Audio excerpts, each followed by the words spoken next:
નમસ્કાર. દિવસભરના તાજા સમાચારોમાં તમારું સ્વાગત છે. તમારી સાથે હું છું પિનલગીરી ગોસ્વામી. સમાચારો વિસ્તારથી જાણીએ એ પહેલા મહત્વના સમાચારો ઉપર એક નજર. નમસ્કાર મિત્રો. આજે તારીખ 2 માર્ચ 2025 છે. ત્યારે મહત્વના સમાચારો ઉપર એક નજર. રોકાણકારોને રડવાનો વારો આવ્યો. નુકસાન થયું છે. વાત છે શેર બજારની. ત્યારે વાત થશે રાજ્યના કર્મચારીઓના ભથ્થામાં વધારો કરવામાં આવ્યો છે. આગળ વાત થશે આજથી તમારા દિવસો ખરાબ શરૂ થયા છે. ટ્રમ્પની જેલેન્સીને મોટી ચેતવણી. ત્યારે આગળ વાત થશે આ વર્ષે ફેબ્રુઆરીએ તોડ્યો છે રેકોર્ડ. ગરમી જોરદાર પડી રહી છે. ત્યારે આગળ વાત થશે મુંબઈમાં સીએમની ઓફિસને બોમ્બથી ઉડાવી દેવાની ધમકી મળી છે. ત્યારે વાત થશે 7 માર્ચથી શરૂ થશે હોળાષ્ટર. ત્યારે આગળ વાત થશે ઉત્તરાખંડમાં ગ્લેશિયર તૂટ્યો. 57 લોકો બરફ નીચે દટાયા છે. આગળ વાત થશે સુરતમાં વેપારીઓને સહાય આપવા એમએલએ કાનાણીની માગ સામે આવી છે. ત્યારે આગળ વાત થશે 2 વર્ષ પહેલા ઘરેથી અમેરિકા જવા નીકળેલ યુવક હજી પણ ગુમ જોવા મળ્યો છે. આગળ વાત થશે 314 ધાર્મિક દબાણો તોડી પાડવા પાલિકા દ્વારા કવાયત શરૂ કરવામાં આવી છે. ત્યારે વાત થશે ગીર સોમનાથમાં ભૂકંપના આંચકા.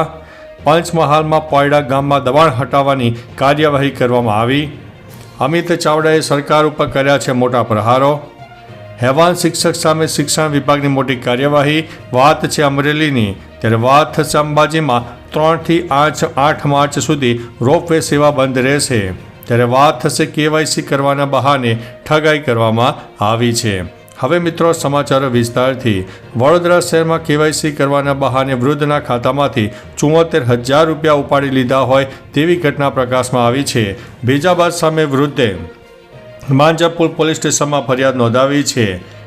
इंडसलैंड बैंक से राहुल से बोल रहा हूँ, आपका आधार कार्ड केवाईसी अधूरा है तो करना पड़ेगा એમ કહીને ભેજાબાજે વૃદ્ધ સાથે છેતરપિંડી કરી હતી. પોલીસે આરોપીની શોધખોળ શરૂ કરી છે. મિત્રો અન્ય મહત્વના સમાચારની વાત કરીએ તો અંબાજીમાં 3 થી 8 માર્ચ સુધી રોપવે સેવા બંધ. અંબાજી જનારા દર્શનાર્થીઓ માટે ખાસ ધ્યાનથી આ સમાચાર વાંચી લે. જો તમે 3 માર્ચથી 8 માર્ચ દરમિયાન દિવસોમાં અંબાજી જવાના હોય તો ગબ્બર માટે તમને રોપવેની સુવિધા નહીં મળે, કારણ કે 3 થી 8 માર્ચ સુધી ગબ્બરની રોપવે સુવિધા બંધ કરવામાં આવી છે. ગબ્બર શક્તિપીઠના દર્શન કરવા તમારા ચાલીને જવું પડશે. 6 દિવસ મેન્ટેનન્સના કામ માટે રોપવે સેવા બંધ રહેશે અને પછી 9 માર્ચથી આ સુવિધા ફરીથી ચાલુ થશે. મિત્રો અન્ય મહત્વના સમાચારની વાત કરીએ તો હેવાન શિક્ષક સામે શિક્ષણ વિભાગની કાર્યવાહી. અમરેલીમાં હેવાન બનેલા મહેન્દ્ર નામના શિક્ષકની પોલીસે ધરપકડ કરી છે. હવે શિક્ષણ વિભાગે કડક કાર્યવાહી કરતા હેવાન શિક્ષકને સસ્પેન્ડ કરવાની કાર્યવાહી કરાઈ છે, જેમાં પોલીસ એફઆઈઆરની કોપી મંગાવવામાં આવી છે. શિક્ષક સામે કડકમાં કડક કાર્યવાહી કરવામાં આવે તેવી માંગ કરવામાં આવી છે. અનેક રાજકીય નેતાઓએ હેવાન શિક્ષકને લઈને કડકમાં કડક કાર્યવાહી કરવાની માંગણી કરી છે. મિત્રો અન્ય મહત્વના સમાચારની વાત કરીએ તો અમિત ચાવડાએ સરકાર ઉપર પ્રહારો કર્યા છે. કોંગ્રેસના નેતા અમિત ચાવડાએ બુલડોઝર કાર્યવાહીને લઈને સરકાર ઉપર આકરા પ્રહારો કર્યા છે. અમિત ચાવડાએ કહ્યું છે કે ગરીબોના ઘરો પર બુલડોઝર ફેરવતી દાદાની સરકાર ગૃહ રાજ્યમંત્રી ભાજપના પ્રદેશ પ્રમુખના વિસ્તારમાં તેમની મિલીભગતથી જમીનો પર દબાણ થાય છે. ખાનગી કંપનીઓ જમીનો હજમ કરી જાય ત્યાં કેમ સરકાર કંઈ કરતી નથી? આ એક ગરીબોને સાફ કરવાનું કાવતરું છે. મિત્રો અન્ય મહત્વના સમાચારની વાત કરીએ તો પંચમહાલમાં પોયડા ગામમાં દબાણ હટાવવાની કાર્યવાહી. પંચમહાલના પોયડા ગામમાં દબાણ હટાવવાની કાર્યવાહી હાથ ધરવામાં આવી રહી છે. 4 નોટિસ બાદ મહિલા સરપંચની આગેવાનીમાં 21 મકાનો પરથી અતિક્રમણ દૂર કરવામાં આવ્યું છે. ગ્રામ પંચાયત દ્વારા અગાઉ 4 વખત નોટિસ આપવા છતાં મકાન માલિકોએ દબાણ દૂર કર્યું ન હતું. ઉલ્લેખનીય છે કે આ કાર્યવાહીથી ગામમાં કાયદાનું પાલન સુનિશ્ચિત થયું છે અને સાર્વજનિક જગ્યા પરના દબાણો દૂર કરાયા છે. મિત્રો અન્ય મહત્વના સમાચારની વાત કરીએ તો ગીર સોમનાથમાં ભૂકંપના આંચકા. ગીર સોમનાથમાં બપોરે 2:47 ભૂકંપનો આંચકો અનુભવાયો હતો. ભૂકંપનું કેન્દ્ર તાલાલાથી 11 કિલોમીટર દૂર ધાવા અને સુરવા વિસ્તાર તરફ નોંધાયો છે. ભૂકંપની તીવ્રતા રિક્ટર સ્કેલ ઉપર 1.6ની નોંધાઈ છે. ભૂકંપની તીવ્રતા ઓછી હોવાથી કોઈ જાનમાલનું નુકસાન થયું નથી. મિત્રો અન્ય મહત્વના સમાચારની વાત કરીએ તો 314 ધાર્મિક દબાણો તોડી પાડવા પાલિકા દ્વારા કવાયત શરૂ. વડોદરા શહેરમાં 314 સ્થળે ધાર્મિક દબાણો થયેલા છે. આ દબાણો સ્વેચ્છાએ દૂર થાય તે માટે સુપ્રીમ કોર્ટની ગાઈડલાઈન અનુસાર પાલિકા દ્વારા બેઠકોનો દોર ચાલી રહ્યો છે. અત્યાર સુધીમાં 8 મિટિંગો યોજાઈ ચૂકી છે અને ગુરુવારે તમામ ધર્મના વડાઓ અને ધાર્મિક સ્થાન સાથે સંકળાયેલા વ્યક્તિઓ સાથે પાલિકાના કેતન જોશી દ્વારા સમીક્ષા બેઠક યોજવામાં આવી હતી. મિત્રો, અન્ય મહત્વના સમાચારની વાત કરીએ તો 2 વર્ષ પહેલાં ઘરેથી અમેરિકા જવા નીકળેલો યુવક હજી પણ ગુમ છે. અમેરિકા જવાના ચક્કરમાં ઘણા લોકો ફસાયા છે. આવો એક કિસ્સો છે જેમાં મહેસાણાનો સુધીર પટેલ 2 વર્ષ પહેલાં ઘરેથી અમેરિકા જવા નીકળ્યો હતો. તે હજુ ગુમ છે. તેના પરિવારે એજન્ટ સામે કેસ કર્યો હતો. સુધીરને વર્ક વિઝા સાથે 75 લાખ રૂપિયા લઈને એજન્ટ અમેરિકા લઈ જવાનો હતો. 10 લાખ પરિવારે આપી દીધા હતા. પછી ડોમિનિકા સુધી યુવક પરિવારના સંપર્કમાં હતો, પણ પછી સુધીર વિશે કોઈ માહિતી મળી નથી. મિત્રો, અન્ય મહત્વના સમાચારની વાત કરીએ તો સુરતમાં વેપારીઓને સહાય આપવા એમએલએ કાનાણીની માગ. સુરતની શિવશક્તિ ટેક્સટાઇલ માર્કેટમાં ભીષણ આગ લાગ્યા બાદ ધારાસભ્ય કુમાર કાનાણીએ મુખ્યમંત્રી ભૂપેન્દ્રભાઈ પટેલને પત્ર લખીને નુકસાનગ્રસ્ત વેપારીઓને સહાય આપવાની માંગણી કરી છે. 32 કલાક સુધી ચાલુ રહેલી આગમાં 800 દુકાનો અસરગ્રસ્ત થઈ હતી, જેમાં 450 સંપૂર્ણ ખાક થઈ ગઈ છે. એક વ્યક્તિનું મૃત્યુ પણ થયું છે. કાનાણીએ વેપારીઓ માટે તાત્કાલિક સહાય અને રાહત પેકેજ આપવાની રજૂઆત કરી છે. મિત્રો, અન્ય મહત્વના સમાચારની વાત કરીએ તો ઉત્તરાખંડમાં ગ્લેશિયર તૂટ્યો, 57 લોકો બરફ નીચે દટાયા. ઉત્તરાખંડના ચમોલી બદ્રીનાથ હાઈવે પર ગ્લેશિયર તૂટવાથી એક મોટી દુર્ઘટના ઘટી છે. રસ્તાના બાંધકામમાં રોકાયેલા 57 કામદારો બરફ નીચે દટાયા હતા, જેમાંથી 10ને બચાવી લેવામાં આવ્યા છે. 47 કામદારો હજુ પણ દટાયેલા છે. BRO ટીમ ઘટના સ્થળે જઈને રવાના થઈ ગઈ હતી અને સેના પણ રેસ્ક્યુ ટીમમાં જોડાઈ ગઈ છે.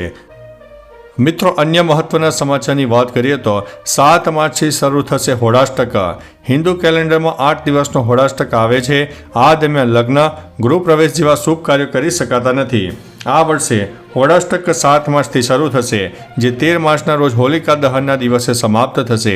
પૌરાણિક કથા છે કે રાજા હિરણ્યકશ્યપે બહેન હોલિકા સાથે મળીને પોતાના પુત્ર પ્રહલાદને ભગવાન વિષ્ણુથી ભક્તિથી દૂર કરવા 8 દિવસમાં અનેક યાતનાઓ આપી હતી. તેથી આ હોળાષ્ટક સમયે શુભ કાર્યો કરાતા નથી. મિત્રો, અન્ય મહત્વના સમાચારની વાત કરીએ તો મુંબઈમાં CMની ઓફિસને બોમ્બથી ઉડાવી દેવાની ધમકી. મુંબઈ ટ્રાફિક પોલીસને પાકિસ્તાની નંબર પરથી વોટ્સઅપ પર ધમકીભર્યો મેસેજ મળ્યો, જેમાં CMની ઓફિસ પર હુમલાની ચેતવણી અપાઈ હતી. આ સંદેશ મોકલનાર વ્યક્તિએ પોતાનું નામ મલિક શાહબાજ હુમાયુ રાજાદેવ આપ્યું છે. ઘટના બાદ તરત જ પોલીસે એલર્ટ જારી કરીને તપાસ શરૂ કરી હતી. વલ્લી પોલીસે કેસ નોંધ્યો છે અને તેની તપાસ સાયબર સેલને સોંપાઈ છે. મિત્રો, અન્ય મહત્વના સમાચારની વાત કરીએ તો આ વર્ષે ફેબ્રુઆરીએ તોડ્યો છે રેકોર્ડ. ભારતીય હવામાન વિભાગની માનીએ તો 28 ફેબ્રુઆરીએ એટલે કે શિયાળાનો છેલ્લો દિવસ ગણી શકાય. ગુજરાતમાં છેલ્લા 15 દિવસથી ફેબ્રુઆરીમાં ગરમીનો અનુભવ થયો. સામાન્ય રીતે 1 માર્ચથી ગુજરાતમાં ઉનાળાની શરૂઆત થાય છે. જોકે આ વખતે તો ફેબ્રુઆરીમાં પણ ગરમીમાં લોકો શેકાઈ રહ્યા હતા. 2025માં ફેબ્રુઆરીની ગરમીએ છેલ્લા 10 વર્ષનો રેકોર્ડ તોડ્યો છે. 2015 પછી આ વર્ષના ફેબ્રુઆરીમાં ગુજરાતનું મહત્તમ તાપમાન સૌથી વધુ નોંધાયું છે.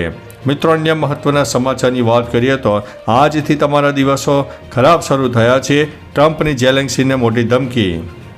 શુક્રવારે મોડી રાત્રે વ્હાઇટ હાઉસ ખાતે ડોનાલ્ડ ટ્રમ્પ અને યુક્રેનના રાષ્ટ્રપતિ ઝેલેન્સ્કી વચ્ચે થયેલી વાતચીત ઉગ્ર બોલાચાલીમાં ફેરવાઈ ગઈ. ઝેલેન્સ્કીએ કહ્યું કે અમે કોઈ પણ યુદ્ધ વિરામ સ્વીકારીશું નહીં. આના પર ટ્રમ્પે કહ્યું કે તમારો દેશ મુશ્કેલીમાં છે. આપણે ત્રીજા વિશ્વયુદ્ધ પર જુગાર રમી રહ્યા છે. ઉગ્ર ચર્ચા દરમિયાન ટ્રમ્પે ઝેલેન્સ્કીને ધમકી પણ આપી. તેમણે કહ્યું કે આજથી તમારા દિવસો ખરાબ શરૂ થઈ ગયા છે. મિત્રો, અન્ય મહત્વના સમાચારની વાત કરીએ તો રાજ્યના કર્મચારીઓના ભથ્થામાં વધારો. ગુજરાત સરકારે કર્મચારીઓના હિતમાં મહત્વનો નિર્ણય લીધો છે, જેમાં રાજ્યની સરકારી, બિનસરકારી અનુદાનિત કોલેજના શૈક્ષણિક અને બિનશૈક્ષણિક કર્મચારીઓના મેડિકલ ભથ્થામાં વધારો કરાયો છે, જેનો લાભ રાજ્યના કુલ 4,908 કર્મચારીઓને મળશે. ખાસ કે ભથ્થામાં 700 રૂપિયાનો વધારો કરવાનો નિર્ણય કરાયો છે.